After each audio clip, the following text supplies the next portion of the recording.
नमस्कार दोस्तों। आज का हमारा टॉपिक है मध्य प्रदेश के संभाग। संभाग कहते किसे हैं? तो संभाग एक प्रशासन की इकाई होता है। संभाग एक प्रशासनिक इकाई होता है जिसका जो प्रमुख अधिकारी होता है उसे हम आयुक्त या संभाग आयुक्त के नाम से जानते हैं। अर्थात आयुक्त जिसे कमिश्नर या डिविजनल कमिश्नर भी कहते हैं। ये होते कौन है? तो जो वरिष्ठ अधिकारी या वरिष्ठ आईएएस अधिकारी होते हैं उन्हीं की नियुक्ति आयुक्त के रूप में की जाती है और ये आयुक्त के प्रशासन के रूप में सबसे प्रमुख अधिकारी होते हैं। साथ ही साथ ये सचिव स्तर के होते हैं। अगर हम मध्य प्रदेश के संभाग की बात करें तो मध्य प्रदेश में कुल 10 संभाग हैं, उसको आज हम देखेंगे। वर्तमान में मध्य प्रदेश में कुल 10 संभाग हैं। तो संभाग में हमें पढ़ना क्या क्या है? तो संभाग में हमें संभाग के मुख्यालय के बारे में जानना है कि संभाग का मुख्यालय कहाँ कहाँ है और उस संभाग के अंतर्गत कौन कौन से जिले आते हैं। सामान्य रूप से हम कह सकते हैं कि कुछ जिलों को मिलाकर संभाग बनाया जाता है। संभाग के अंतर्गत कुछ जिले आते हैं, तो हमें संभाग के अंतर्गत आने वाले जिलों को देखना और उसका मुख्यालय कहाँ पर है, इनको हम संभाग के अंतर्गत पढ़ेंगे।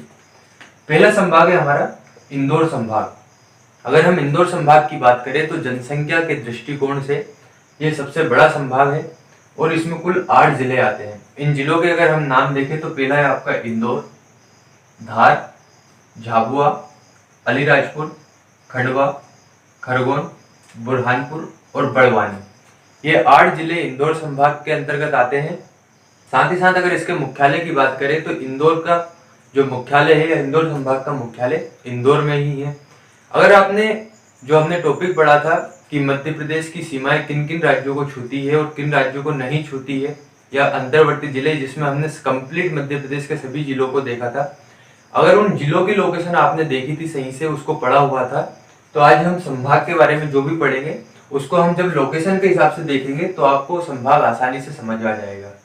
तो हमने देखा इंदौर संभाग के अंतर्गत 8 जिले आते हैं। पहला है आपका इंदौर, धार, झाबुआ, अलीराजपुर, खंडवा, खरगोन, बुरहानपुर और बड़वानी। अब हम इनकी अगर लोकेशन देखें तो ये आपका इंदौर, इंदौर के बाद है आपका झाबुआ, धार, अलीराजपुर, खरगोन। खरगोन को हम पश्चिम निमाड़ के नाम से भी जानते हैं। खंडवा इसे पूर्वी निमाड़ के नाम से भी जाना जाता है। उसके बाद है बुरहानपुर और बड़वानी। ये 8 जिले इंदौर संभाग के अंतर्गत आते हैं, जो कि जनसंख्या के दृष्टिकोण से मध्य प्रदेश का सबसे बड़ा संभाग है। दूसरे संभाग की बात करें हम, उज्जैन संभाग। देखिए, अगर देखा जाए कि सबसे बड़े संभाग तो इंदौर और एक है आपका जबलपुर, ये दोनों सबसे बड़े संभाग हैं। तो सामान्यतः हमें सबसे पहले इनको पढ़ना था, लेकिन हम इसको इसलिए नहीं पढ़ रहे। जबलपुर संभाग को हम इसके बाद में इसलिए देखेंगे क्योंकि अगर आप यहाँ पर देख रहे होंगे तो इस संभाग की जो लोकेशन है या अवस्थिति है एक दूसरे को छू रही है। जब आप इंदौर संभाग को पढ़ेंगे तो आप कंफ्यूजन में रहेंगे कि झाबुआ जिला आपका उज्जैन संभाग में आता है या इंदौर संभाग में। तो ऐसी स्थिति को समझने के लिए हम जो पास के या उसके निकट के संभाग है उन संभागों को साथ में देखते चलेंगे। इस तरीके से जब आप लोकेशन देख लेंगे तो आपके जो कंफ्यूजन रहेगा उस कंफ्यूजन को आप दूर कर सकेंगे। तो दूसरा है आपका उज्जैन संभाग। उज्जैन संभाग की अगर हम बात करें तो इसका मुख्यालय उज्जैन में है। इसमें कुल 7 जिले आते हैं। 7 जिले हैं आपके नीमच, मंदसौर, उज्जैन, आगरमालवा, शाजापुर, रतलाम, देवास। एक बार और हम देखते हैं, नीमच, मंदसौर, उज्जैन, आगरमालवा, शाजापुर, रतलाम, देवास। अगर हम इन जिलों की लोकेशन देखें तो ये आपका उज्जैन संभाग। तो उज्जैन, रतलाम, शाजापुर, देवास, आगरमालवा, मंदसौर, नीमच, ये 7 जिले उज्जैन संभाग के अंतर्गत आते हैं। अगला है हमारा भोपाल संभाग। भोपाल संभाग के अंतर्गत 5 जिले आते हैं, जो है आपका भोपाल, सीहोर, रायसेन, राजगढ़, विदिशा।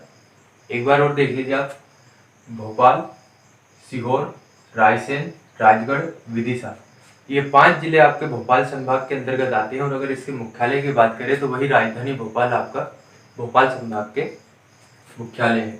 इसकी अगर हम लोकेशन देखें तो ये है आपका भोपाल, उसके बाद रायसेन, विदिशा, सीहोर और राजगढ़, ये है आपका भोपाल संभाग। भोपाल संभाग के बाद अगला जो संभाग है आपका इसी से लगा हुआ, अगर आप देख रहे हैं तो ये आपका सागर संभाग। सागर संभाग में कुल 6 जिले हैं। 6 जिले सागर संभाग के अंतर्गत आते हैं और इसका जो मुख्यालय है वह सागर में ही है। इसके अंतर्गत है आपका सागर, दमोह, पन्ना, छतरपुर, टीकमगढ़ और निवाड़ी। ये 6 जिले आपके सागर संभाग के अंतर्गत आते हैं। अगर हम इनकी लोकेशन देखें तो ये है आपका सागर, दमोह, पन्ना, छतरपुर, टीकमगढ़, निवाड़ी। एक बार और देख लीजिए आप सागर संभाग के अंतर्गत सागर, दमोह, पन्ना, छतरपुर, टीकमगढ़, निवाड़ी, ये 6 जिले आपके सागर संभाग के अंतर्गत आते हैं। साथ ही साथ इसका मुख्यालय आपका सागर में ही है।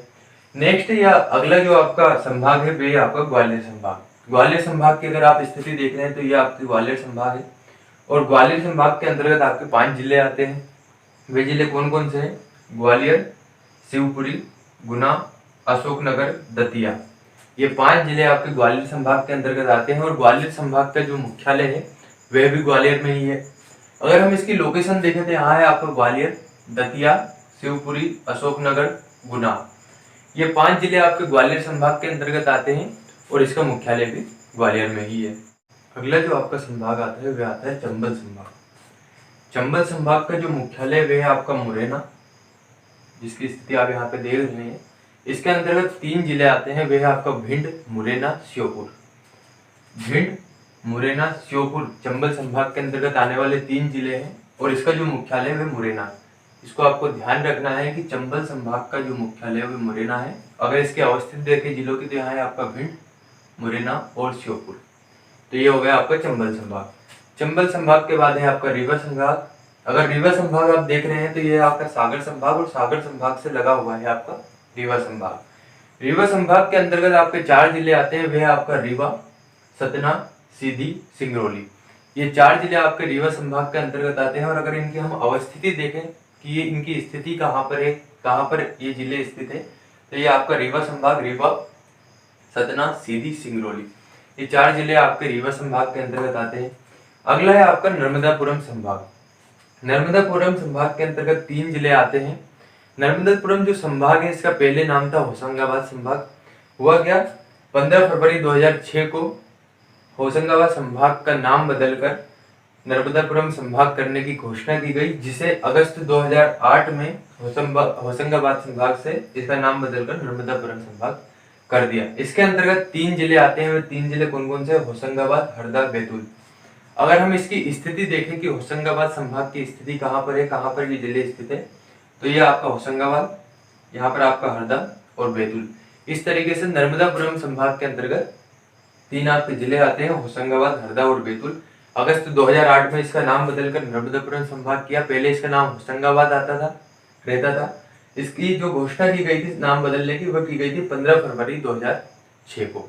अगला है आपका जबलपुर संभाग। अगर हम जबलपुर संभाग की बात करें तो क्षेत्रफल के दृष्टिकोण से सबसे बड़ा जो संभाग है वह आपका जबलपुर संभाग और इसमें 8 जिले होते हैं, 8 जिले हैं। आपने देखा था इंदौर संभाग में भी 8 जिले थे और जो जनसंख्या के दृष्टिकोण से सबसे बड़ा संभाग था। वहीं जबलपुर संभाग में भी 8 जिले हैं और ये क्षेत्रफल के दृष्टिकोण से सबसे बड़ा संभाग है। अगर हम इसके जिले की बात करें तो इसमें आपका जबलपुर, कटनी, नरसिंहपुर, छिंदवाड़ा, सिवनी, डिंडोरी, मंडला, बालाघाट, ये 8 जिले इसके अंतर्गत आते हैं। वहीं अगर हम इसकी लोकेशन देखें तो ये है आपका जबलपुर, कटनी, नरसिंहपुर, मंडला, डिंडोरी, छिंदवाड़ा, सिवनी, बालाघाट, ये 8 जिले आपके जबलपुर संभाग के अंतर्गत आते हैं। अगला जो आपका संभाग है वह आपका शहडोल संभाग। शहडोल संभाग के अंतर्गत 3 जिले आते हैं। जून 2008 में शासन ने 2 संभाग बनाने की घोषणा की थी, एक था आपका शहडोल संभाग और एक था आपका छिंदवाड़ा संभाग, जिसमें 14 जून 2008 को शहडोल संभाग का गठन हो गया। इसमें अब 3 जिले रहे, एक है आपका शहडोल, उमरिया और अनूपपुर। इस शहडोल संभाग का गठन 14 जून 2008 को हुआ। अगर हम इसकी स्थिति देखें तो शहडोल, उमरिया, अनूपपुर, यहाँ पर ये आपके तीनों जिले अवस्थित हैं।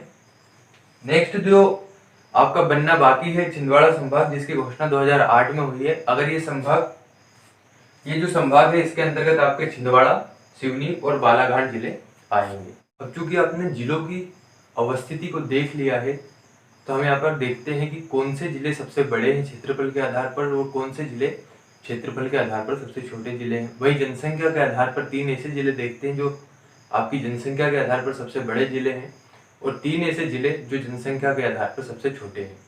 क्योंकि ये परीक्षा में आपसे पूछ लिए जाते हैं कि जनसंख्या के आधार पर सबसे बड़ा जिला या सबसे छोटा जिला कौन सा है, तो यहाँ से क्वेश्चन आ सकता है। वहीं अगर हम संभाग की बात करें कि क्षेत्रफल के आधार पर सबसे बड़ा संभाग कौन सा है, तो हमने देखा था क्षेत्रफल के आधार पर जो आपका सबसे बड़ा संभाग था वह था आपका जबलपुर संभाग। वहीं अगर हम जनसंख्या के आधार पर देखें तो जनसंख्या के आधार पर जो सबसे बड़ा संभाग था वह था आपका इंदौर संभाग। और क्षेत्रफल के आधार पर सबसे छोटा संभाग है तो सबसे छोटा संभाग है आपका शहडोल संभाग। और जनसंख्या के आधार पर भी सबसे छोटा संभाग शहडोल संभाग ही है। अगर हम देखें कि जिलों में सबसे बड़ा जिला कौन सा है, जो तो क्षेत्रफल के आधार पर जो सबसे बड़ा जिला हमें देखने को मिलता है, सबसे बड़ा जिला है आपका छिंदवाड़ा, उसके बाद है सागर, तीसरा है आपका शिवपुरी। ये 3 जिले क्षेत्रफल के आधार पर क्रम से सबसे बड़े जिले हैं। एक बार और देख लीजिए, छिंदवाड़ा, सागर, शिवपुरी, ये क्षेत्रफल के आधार पर सबसे बड़े जिले हैं। वहीं अगर हम क्षेत्रफल के आधार पर सबसे छोटे जिलों की बात करें तो सबसे छोटा जिला है आपका निवाड़ी, उसके बाद है दतिया, उसके बाद है भोपाल। क्षेत्रफल के आधार पर ये 3 जिले सबसे छोटे जिले हैं। पहला है आपका निवाड़ी, दूसरा है दतिया, तीसरा है भोपाल। ठीक इसी में अगर हम जनसंख्या के आधार पर 3 सबसे बड़े जिले को देखें तो सबसे बड़ा जिला है आपका इंदौर, दूसरा है आपका जबलपुर और तीसरा जो जिला आता है वह आपका सागर। एक बार और देख लीजिए, जनसंख्या के आधार पर सबसे बड़े जिले, तो सबसे बड़ा है आपका इंदौर, दूसरा है जबलपुर, तीसरा है सागर। वहीं अगर हम जनसंख्या के आधार पर सबसे छोटे जिले देखें तो पहला है आपका निवाड़ी, निवाड़ी जिला आपका जनसंख्या के आधार पर सबसे छोटा जिला है। दूसरा है आपका आगरमालवा, आगरमालवा के बाद हरदा। ये आपके जनसंख्या के आधार पर सबसे छोटे जिले हैं। यहाँ से अधिकतर क्वेश्चन बन सकते हैं। इस तरीके से हमारा जो मध्य प्रदेश के संभाग वाला टॉपिक है वह मध्य प्रदेश के संभाग वाला टॉपिक कंप्लीट होता है। इसके बाद जो हमारा नया टॉपिक रहेगा वह रहेगा मध्य प्रदेश का भूगोल। तो जो भी हमारा नेक्स्ट वीडियो रहेगा उसमें हम देखेंगे मध्य प्रदेश के भूगोल के बारे में। आज हमने देखा मध्य प्रदेश के संभाग के अंतर्गत की जो प्रशासन की इकाई होती है या प्रशासनिक इकाई होती है, संभाग प्रशासन की एक इकाई होती है जिसका जो मुख्य अधिकारी होता है वो आयुक्त या कमिश्नर, जिसे हम डिविजनल कमिश्नर भी कहते हैं, वह होता है। तो हमारा मध्य प्रदेश का संभाग वाला टॉपिक भी कंप्लीट हो गया। हमने देखा मध्य प्रदेश में कुल 10 संभाग थे, उन 10 संभागों के नाम, उनके अंतर्गत आने वाले जिले, उनका मुख्यालय, साथ ही साथ हमने जिलों की अवस्थिति भी देखी, कौन सा जिला कहाँ पर अवस्थित है, कौन सा जिला या कौन सा संभाग किस संभाग के साथ आपकी अवस्थिति बना रहा है, कौन सा जिला कहाँ पर अवस्थित है। इस तरीके से हमारे जो मध्य प्रदेश का संभाग वाला टॉपिक है वह कंप्लीट होता है।